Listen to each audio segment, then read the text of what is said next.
10? I have a feeling we're going to have the same guy here. But then I think we're going to be pretty different 11, 12. We'll see. We'll see. We might. Who you got?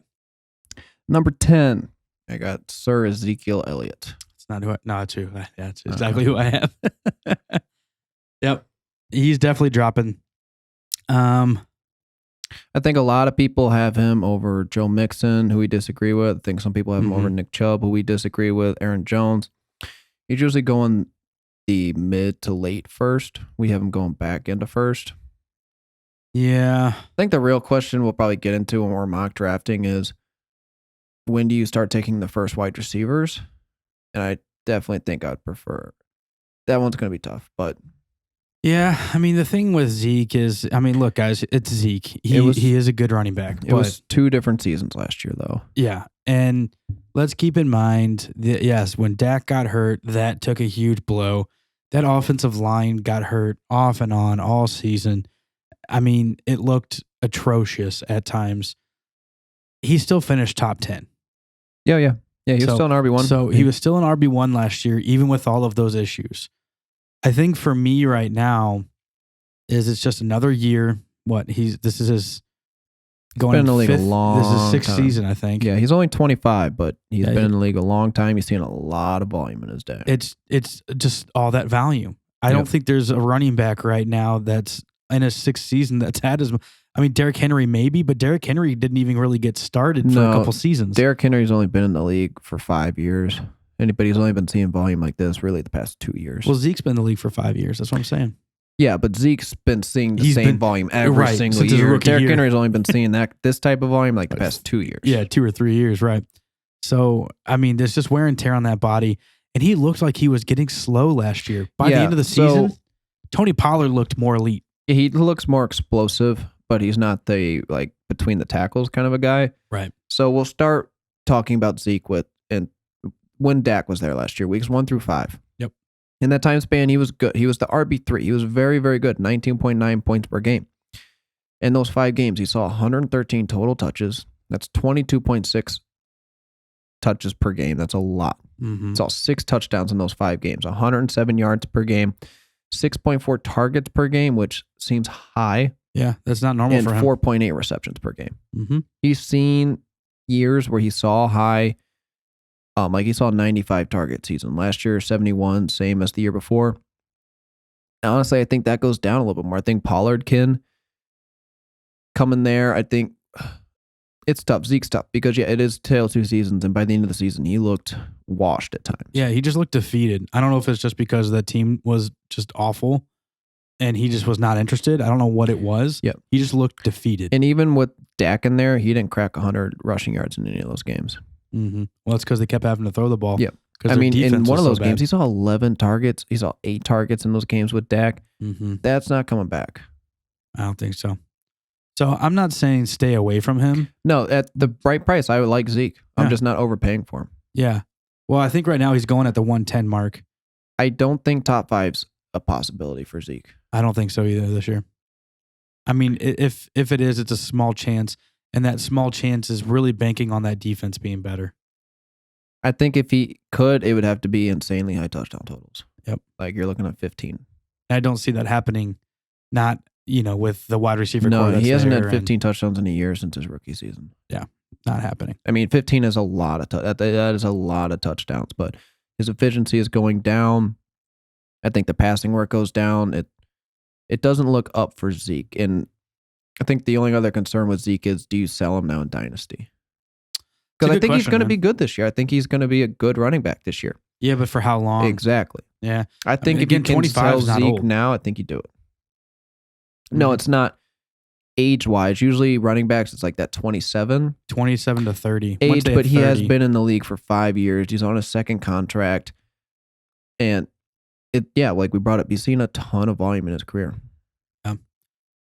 Yeah, I would definitely sell. Would you in the market to buy though? Like if you were trying to... I was like, if my roster was loaded and I knew I was going to be one of those top teams looking for a championship, I would entertain it for sure. Yeah. But not if you're rebuilding at all. No. Yeah, no, that would Because just I think dumb. he might be good I think This he'll year, be. I think he'll be an RB1 this year. And I think he'll And be he could fine next year. Oh, yeah, But I think that but that's the, all. the year yeah. after that But I is feel where, like that could wildly change by the Yeah. end of this year. We could be thinking differently. Yeah, we'll have to see.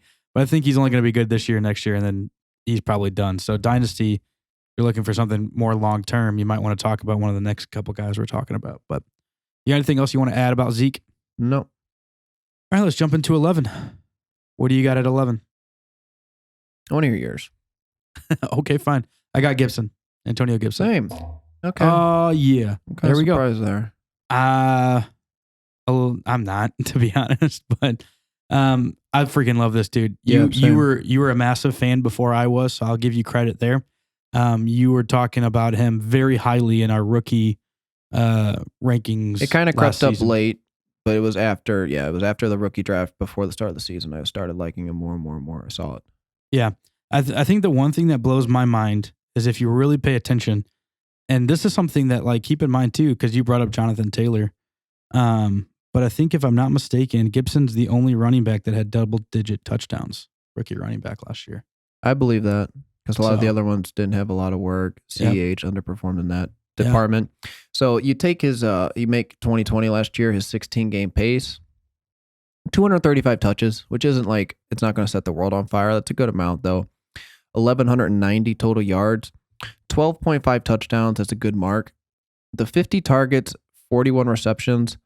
I think that only can go up at this point. I don't see J.D. McKissick getting 100 targets again. Like, that's outrageous. I think Gibson takes more in that department. Last year, he was 13.2 points per game. That was 17th.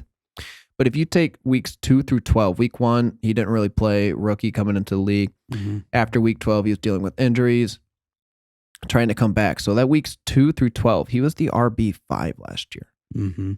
16 points per game. Like, Antonio Gibson broke out last year. Yeah. I think some people don't fully realize that. Mm-hmm. He broke out. So I want to clarify real quick. So that wasn't just double-digit touchdowns. That was double-digit touchdowns and 35-plus receptions Okay. and under 15 games. Because he only, I think he, 12? 10. Where No, did he play? played more. He played more than 14? 10. 14. Sorry. Yeah. 14 games. Not even close. He played 14 games last season. Yeah, but one of them he only played 5% of snaps. So Right. You don't really count that stuff. I did in my projections, but you could get rid of that and they'd be even better stats. But I think coming in with Ryan Fitzpatrick, I don't see, like you said, J.D. McKissick keeping the receiving work. No, and I keep going back to that Thanksgiving Day game against Dallas. 36 points, 20 rushing attempts, 115 rushing yards, 7 targets, 5 receptions. Like, he was a monster that game, and it showed he can be a true 3-down workhorse running back in this league. And I will say it, don't be surprised if he's top 5 this year. He has Not at that all. possibility. He definitely has that upside. Like, I think currently he's going at 208. I love it. Oh, yeah. Like, absolutely love that price. I would gladly take it. 208, you could get like a Kamara or Derrick Henry, come back and get like a Gibson or something there. Yeah, Like, and that would be stacked. Yeah. And I would also be happy, though, even taking him as my number 1 if I went that's wide a receiver. bigger, because there are some red flags. Like, his touchdown efficiency was kind of high last year. Well, yeah. But yeah, But the whole team got better. it theoretically. And We it's still still an have to see- I amazing mean, defense. I love Ryan Fitzpatrick. Yeah, the defense is very good, but I love Ryan Fitzpatrick, but it can go south. Like, I think everyone's assuming it's just going to be a Right. very good offense, but we've seen Fitzpatrick. It'll be better than the garbage it was last year. Yeah. But there are going to be games where it doesn't work at all. All I'm saying is look at what he did in garbage. Yeah. So like, to me, Exactly. And the passing work should go up. The rushing efficiency should go up. everything should go up. And he was efficient, 4.68 yards per carry. He showed he was a very, very good running back. And he essentially came in week 2 and just was their main rushing guy. And that was the thing. A lot of his games were low rushing attempts. Mm-hmm. It was efficiency, though. So the reason, just in case anybody questions, like, oh, if he's got that kind of upside and he's got, all that, why are you ranking him at 11? Well, I'm ranking him at 11 Risk just because of aversion, just because of his risk, and just because of the fact that Ryan Fitzpatrick teams do there a lot of passing. Yeah. And so if he doesn't for some reason get that passing work, then yes, he's going to have to drop. As far as just his running back ability, he's going to be great. And if he gets that passing work, he's gonna jump from 11 to 5 easily. Because don't forget, he was a wide receiver who went to running back. Yes, he's so good. He is. All right.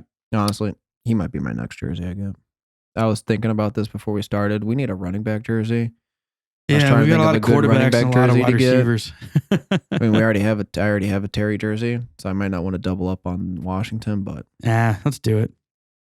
I don't know. I've been wanting to get a Nick Chubb jersey for a while, so yeah. So you can get your Antonio Gibson. I'll get my Nick Chubb jersey. Okay. And just have fun. So you want to finish up our RB1s? Yeah, last one. Let's round it out. I will be shocked if we have the same guy here. I will be shocked. I almost want to guess now what you're... Okay, guess mine. I want to hear that. Yeah. Is he in the same tier as Gibson? Well, I guess I have no. For I you. have yeah. Are you trying to... my Jonathan Taylor, Aaron Jones, Nick Chubb, Saquon, Mixon, and Zeke, I kind of have all in the same tier. I probably could split that up into 2 different tiers, but I'm just making that one big tier that stops at 10. So 11 and 12 starts a new tier for me. Okay.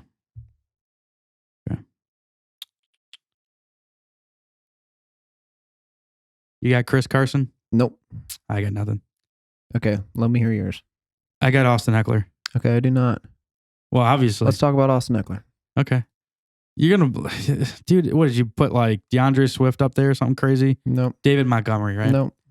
Let's see. Yeah, Miles just Sanders. Just wait. You're going to wait. Austin Eckler. I mean, pretty excited to honestly see what he does this year. Hopefully he can come back from his injury and be healthy as well. But looking at his season last year, it was good. Yeah. Second half when he came back from his injury, he looked good. His efficiency, I mean, yards per attempt was at 4.6, which is really good. The only thing that I didn't even see this when I was looking at him earlier, but he only had 1 touchdown on the season, which is rushing touchdown, which is very concerning. But the year before that, he only had 3 rushing touchdowns. He's all passing. He is probably the closest player in the league to rushing to receiving work. The nice thing though is he was good last year, but it wasn't the same as the year before, where he was an RB1, like mid RB1. His yards per catch went significantly down last year from 10.7 to 7.4. And one big thing that changed was in 2019, he had 8 receiving touchdowns, which is just outrageous for a running back. Right. That went back down to 2. Right. That's more like it. He saw less, even if you get to the same target totals, that's still, I mean, that 8 touchdown was over. That was way too many. Yeah, I mean, he could have gotten back there maybe if he stayed healthy the whole season, but no, I was going to say I still doubt it. I mean, I just like the offense so he's much. Good. Though. I have yet to rank him. He's going to be close to this area, but his efficiency went down. And last year he was more, even the games he did play, he was good, but he wasn't spectacular. He averaged he was 15th in points per game, 13.8, which is fine in half point PPR. He obviously gets that bump in full point. Right. In full point, definitely. But I mean, again, I like the offense. I like the movement. And as long as he stays healthy and he's getting that receiving work, guys, he also has no one behind him. Yeah. Yeah. I mean, it's literally, it's just him. But I think this is what it comes down to me. And this is why I don't have him as an RB1. Would you be okay if he's your first running back you take? Would you feel safe? That I wouldn't. No. Okay, and that's why he's not in my RB1s. Well, maybe you got me some thinking I got to do. I'm not. I mean, I wouldn't be against it, but I wouldn't be as happy as if I would have taken one of these other 11. Yeah. Okay. My RB12. It's Clyde Edwards-Helaire. I got him at 12. I'm all about Clyde right now. Getting him like mid 3rd round right now, late 3rd. I'm all over. I'm all over that. Like, if you can get him, like, you go running back. You don't have to take another running back in your entire draft. Like, I love where he's going right now. And last year, it wasn't, some people were taking him mid 1st round last year. Some people were all about it, which was bad. We didn't like that. Nope. I thought he was like back in first, early second. If you took him there, you still weren't happy. But there are some bright spots. Last year, his 16-game pace would have been 267 touches. That's a good number.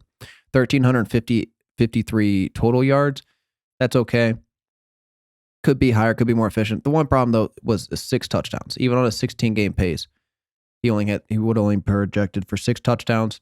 The 66 targets are fine. That could honestly go up a little bit, 44 receptions. But last year, he was 12.2 points per game. That would have been 24th. But you look back before weeks 1 through 12, he was the RB11 over that span, weeks 1 through 12. That's a big, big chunk of the season, 12.5 points per game. I think you need to remember that more and like understand that the efficiency is a very good chance that goes up. The touchdowns go up, and that can catapult him back into where I have him ranked even higher. Yeah. He has that possibility. Yeah, I mean, yeah, again, we weren't massive fans of where he was going last year. I think, 105, 106, somewhere around there. It was high. It was so high. And don't get me wrong, yeah, it's because he's on the Chiefs. But keep in mind, the Chiefs have a ton of talent. Yeah. So I don't know. I just get a little worried with Clyde because there's so much already on that team. There is and there isn't. I mean, you have Tyreek Hill and Travis Kelce. So, I mean, those are 2 big-name guys. But as far as running backs go, no one threatens him. No one concerns him. He's an incredible pass catcher out of the running back. And that was one thing. We thought he was going to set the world on fire with his targets and receptions last year. They were good, but they could be better. He has that capability. And the efficiency, especially in the red zone, was really gross at times. And that could easily be improved upon. Yeah, I do think he's going to have a better season than he did last year. I don't have him... I don't have him ranked much farther behind where he's at or where you're at with him right now. I do like a couple people maybe a little bit better. But I keep coming back, and a lot of people might talk about this too, Clyde and Cam Akers.